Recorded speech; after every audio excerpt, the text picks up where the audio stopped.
I waited patiently for the Lord. He turned to me and heard my cry. He lifted me out of the slimy pit, out of the mud and mire. He set my feet on a rock, gave me a firm place to stand. He set my feet on a rock, gave me a firm place to stand. Set my feet on a rock, yeah, and here I am. I waited patiently for the Lord. He turned to me and heard my cry. He lifted me out of the slimy pit, out of the mud and mire. He set my feet on a rock and gave me a firm place to stand. He set my feet on a rock, gave me a firm place to stand. Set my feet on a rock, yeah, and here I am.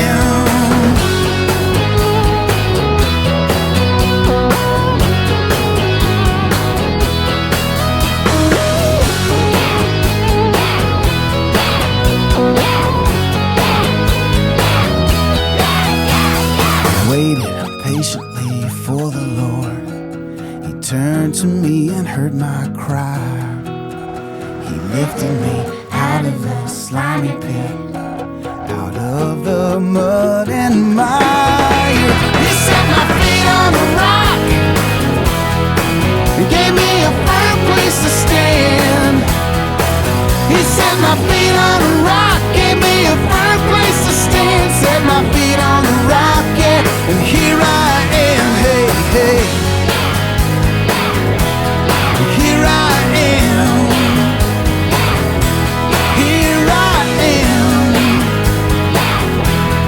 Here I am.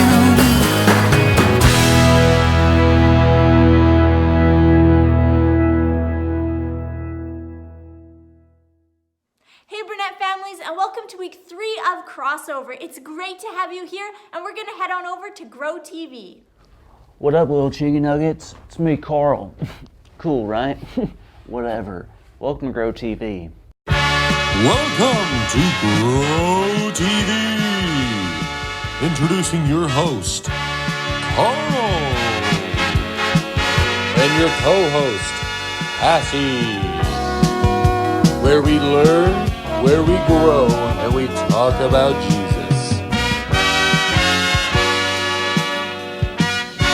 Once again, welcome to Grow TV. Hey there, sick intro, right? Made it myself. Not a big deal. It is a big deal. Whatever. Want to see something cool? Check this out. Pretty fly, right? It's a cactus. What the French call cacti. Yeah, I know French. I'm very cultured. I'm a very complex and intriguing individual. Oh! Whoa, are you okay? Yeah, I do that sometimes. Out of respect for gravity and all. Sure. So I wanted to come by and ask if you're all right. Oh, for sure. Never been better. Soup's all chill-tastic. Soup's all chill-tastic? Soup's all chill-tastic. Super chill and fantastic. Did you make that up? It's a thing I heard. It's most definitely not. WYS. What does that mean? Whatever you say.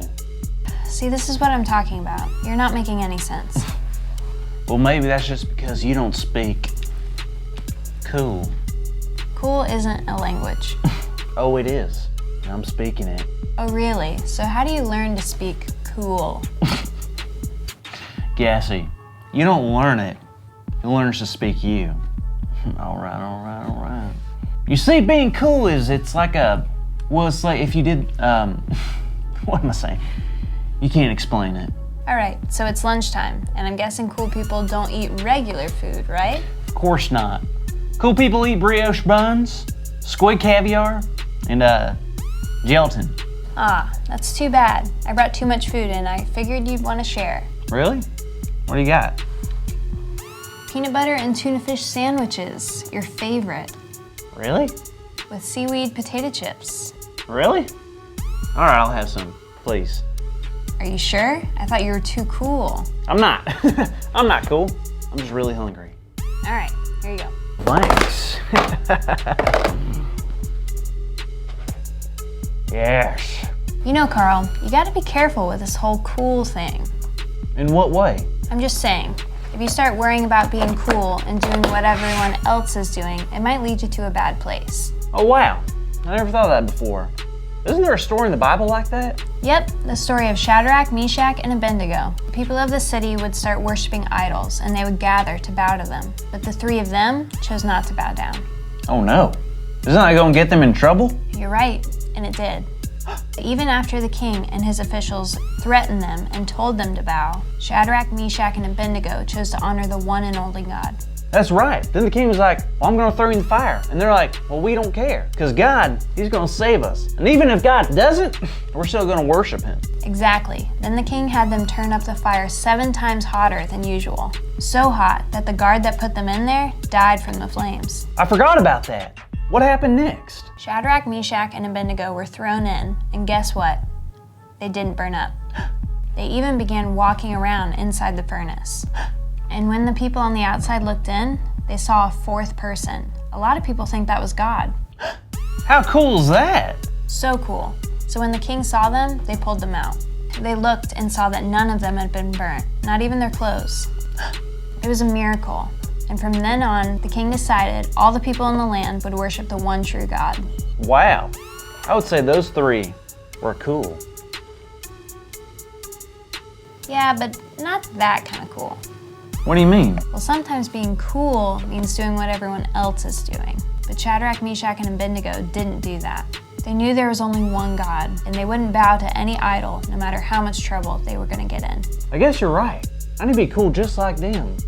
It's just what? It's gonna be tough to do that. I mean, I don't know if I could be thrown into a furnace and have joy like they did. I mean, I just get scared thinking about it.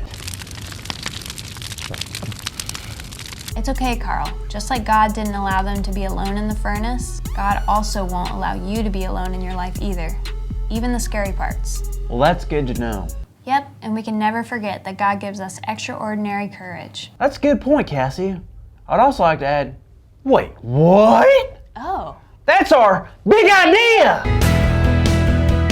Today's big idea is God gives us extraordinary courage. This is a big one, so let's say it on the count of 3. 1, 2, 3. God gives us extraordinary courage! Woo-hoo-hoo! Yeah! Today we learned that being cool really isn't important. Right, Carl, and that God will always be with us through the tough times. Well, kids, thanks for watching. Make sure to avoid any furnaces, because they're hot. Really hot. All right, thanks for watching. Thank you for watching, and tune in next week for a new episode of Grow TV. Well, Seemings today is all about courage. We're going to start by hearing from Ariel from our church about a time when she had to have courage. Afterwards, you can chat as a family about a time when you had to have courage too. I was dancing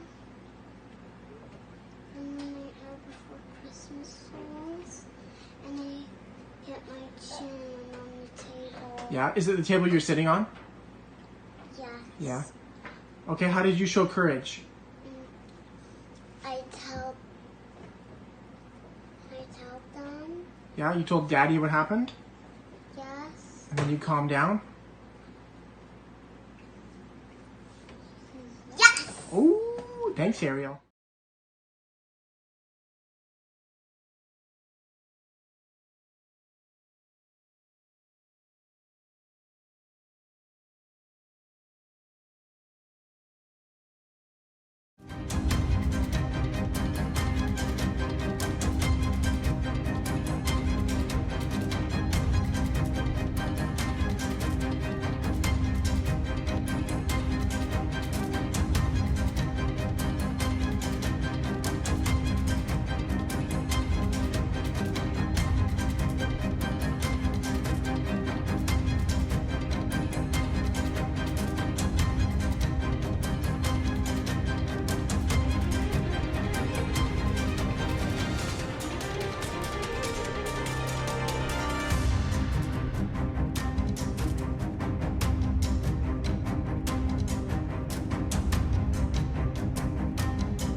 Nebuchadnezzar.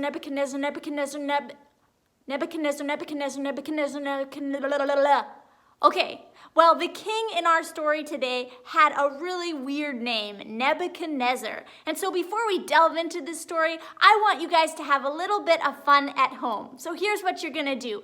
I want you to have a competition and see who in your family can say Nebuchadnezzar the most amount of times fast. Are you ready? Go.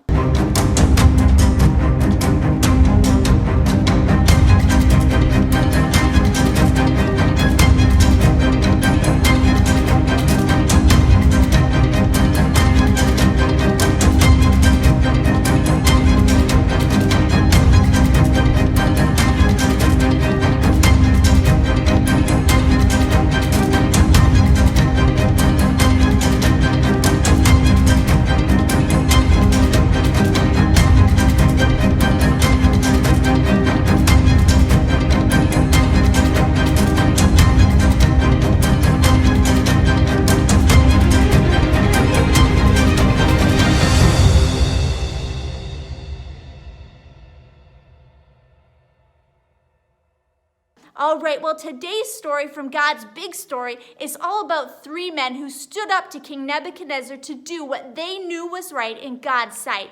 And in this story, these three men showed extraordinary courage in the face of huge danger. Let's check it out. Hey everyone, are you ready to hear another story about how God uses ordinary people to do extraordinary things?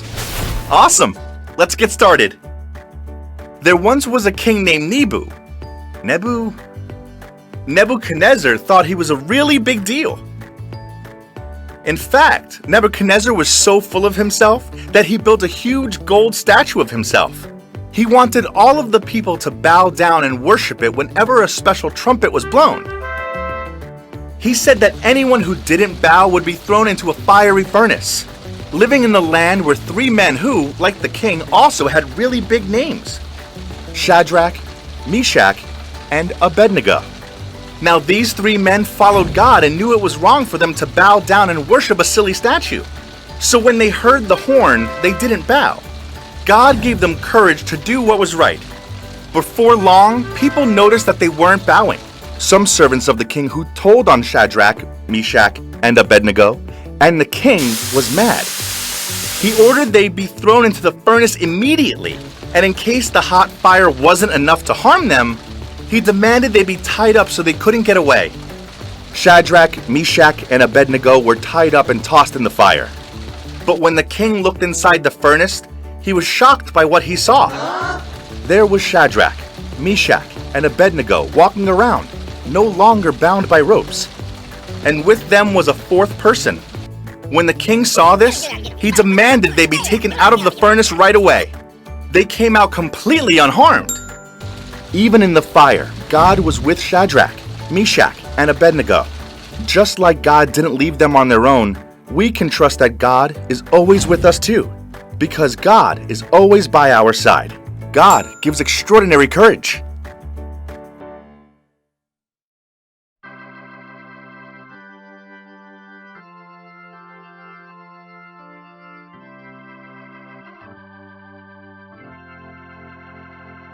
Don't let anyone look down on you because you are young. But set an example for the believers. Don't let anyone look down on you because you are young. But set an example for the believers. Let speech in life, in love, in grace and in purity.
You're probably wondering why it's so dark in here all of a sudden. Well, that's because I want to share a story with you guys about a time when I was really scared. You see, when I was younger, I was quite afraid of the dark, especially at nighttime when my parents turned off the lights and I had to sleep in my own bed. And one night, when I was sleeping, I woke up and on the floor, my brother had left his hat. And in the dark, it looked like a person's head to me. And I freaked out and I started yelling and my parents had to come in and turn on the lights and show me that it was just my brother's hat. And you know what? I don't know if you're afraid of the dark, but one of the things that helps me if I'm feeling afraid of the dark is if I have a flashlight. You know, when I go camping and maybe I have to get up to use the washroom or the outhouse in the middle of the night, I always bring a flashlight with me because that can help me to feel just a little bit better. And you know, when we need to have courage, we can ask God for courage. And it's kind of like turning on a flashlight. You know, it doesn't mean that all our fears will suddenly disappear, but God can help to calm those fears and to help us have courage so that we can move forward, just like a flashlight. All right, everyone. Well, we're going to spend a few moments thinking of an area in our life where we need God to give us some extra courage. And so for this activity, you're going to need a pen and a paper, or pencil crayons on a paper, or crayons, or felts, or whatever you have. So pause this video if you need to and run and grab some pens and some papers. All right, so you can see there are a few different shapes here, and each shape represents an area that you might need courage in. So the heart stands for courage at home. So maybe you just moved and you need courage to make new friends, or maybe you're having a hard time sleeping in your own bed because you're scared at night like I was when I was younger. And then there's a square. The square stands for school. So maybe you're feeling uncertain about school right now, even though you're not going to school. So much has changed lately that you're just feeling like a little bit nervous. Or maybe you have a really hard time with the subject in school, or maybe it's public speaking and you need courage in that area. And then there's a triangle. The triangle stands for God. So maybe you have a hard time doing what God would want you to do because you're afraid you won't look cool, or maybe you're scared to talk to your friends about God or to pray in public. So then there's a circle, and the circle just means that it's something else that you need courage in. So maybe you're nervous about coronavirus or anything else that you just feel like you need courage. I just want you to choose a shape from above and to draw it on your piece of paper. And that means that that's the place in your life where you need courage right now.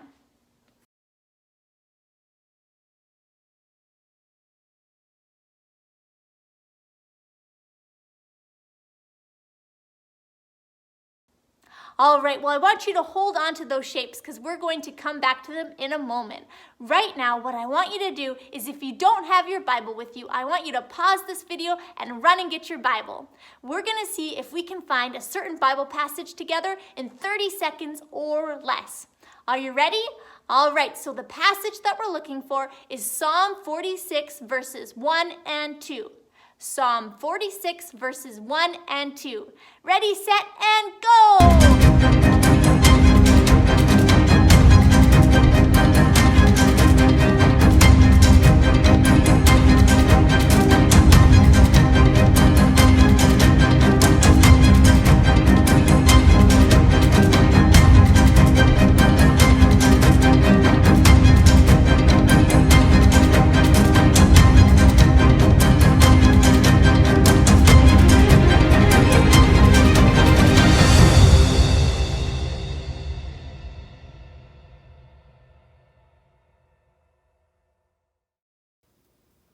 All right, well, here it is in my Bible, Psalm 46, and there's verses 1 and 2. So we're going to read them together. It says, God is our refuge and strength, an ever-present help in trouble. Therefore we will not fear, though the earth give way and the mountains fall into the heart of the sea. Let's read it one more time. God is our refuge and strength, an ever-present help in trouble. Therefore we will not fear, though the earth give way and the mountains fall into the heart of the sea.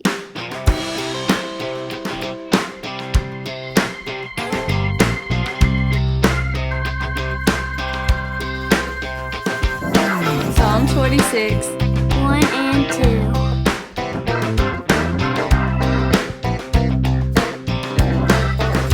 God is our refuge and strength, an ever-present help in trouble. Refuge and strength, an ever-present help in trouble. Therefore we will not fear, though the earth give way and the mountains fall into the heart of the sea.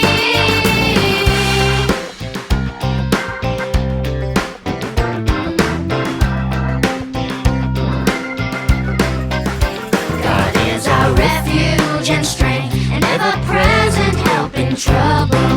Refuge and strength, an ever-present help in trouble.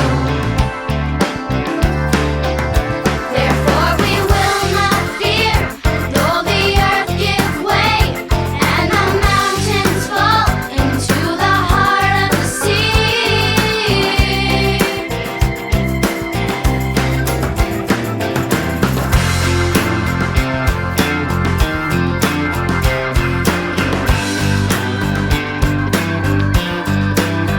God is our refuge and strength, an ever-present help in trouble. Refuge and strength, an ever-present help in trouble, in trouble, in trouble.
Well, this month we've been learning about people that God blessed with extraordinary peace, strength, and courage.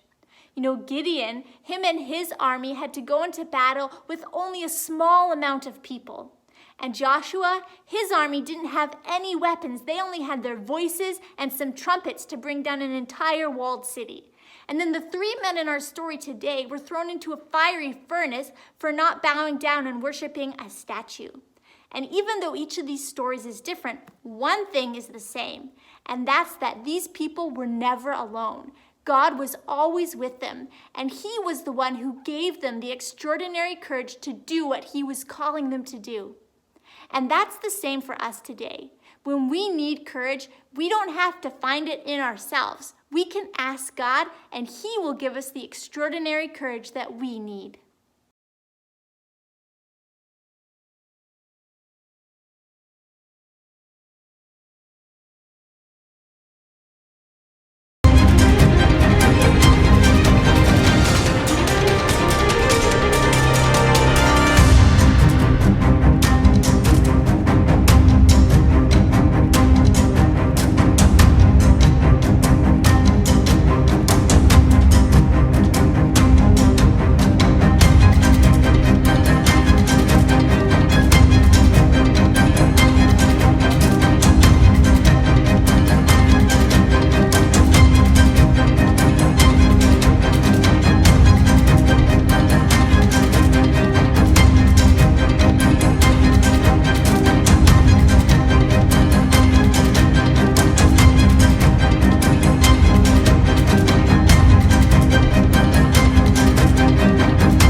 together to stand up together. And you know what? One of the things that I love about today's story is that God gave extraordinary courage not just to one person, but to 3 people. You know, it would have been pretty easy for Shadrach, Meshach, or Abednego to say, I'm just going to bow down to the statue rather than get thrown in the fiery furnace with their 2 friends. But you know what? God gave them each the extraordinary courage to stand firm together. And I bet it made Shadrach, Abednego, and Meshach feel a lot better knowing that they had each other and that they weren't alone. And that's true of us too. You know, our family and our church family is like that.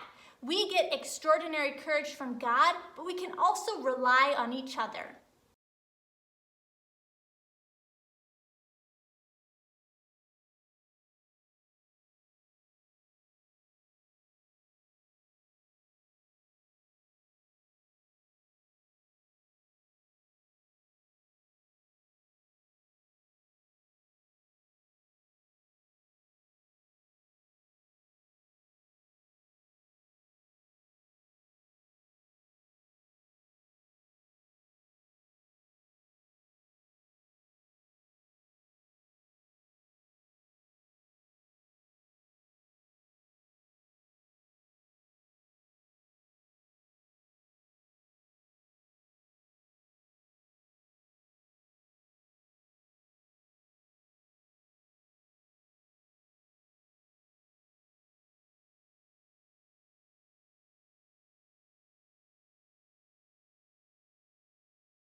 All right, well, thanks so much for joining me this week, Burnett families. It was great to have you. We're going to finish by reading this month's memory verse, and then after that, we're going to sing a worship song. Also, when we're done here, if you want to read the whole story of King Nebuchadnezzar and the fiery furnace, you can head over to Daniel chapter 3 and read it together as a family.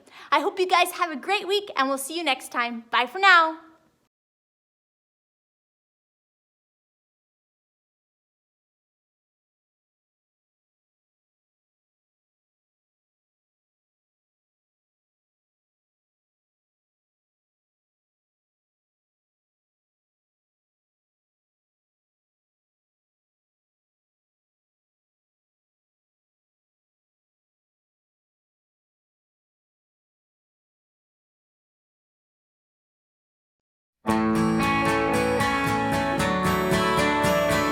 Matthew 7:7 and 8.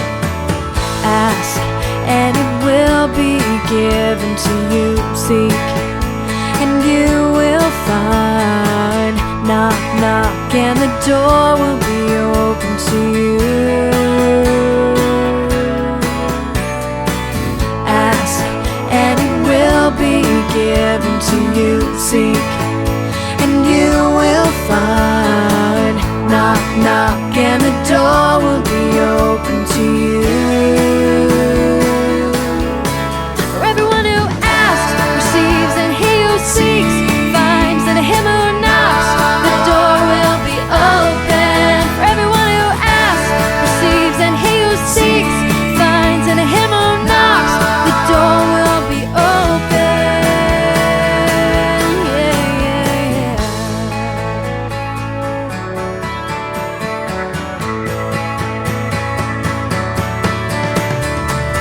Ask, and it will be given to you. Seek, and you will find. Knock, knock, and the door will be open to you.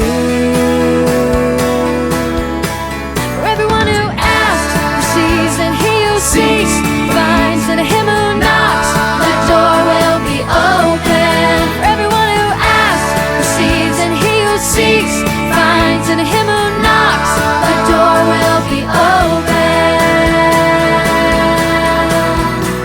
Ask, and it will be given seek.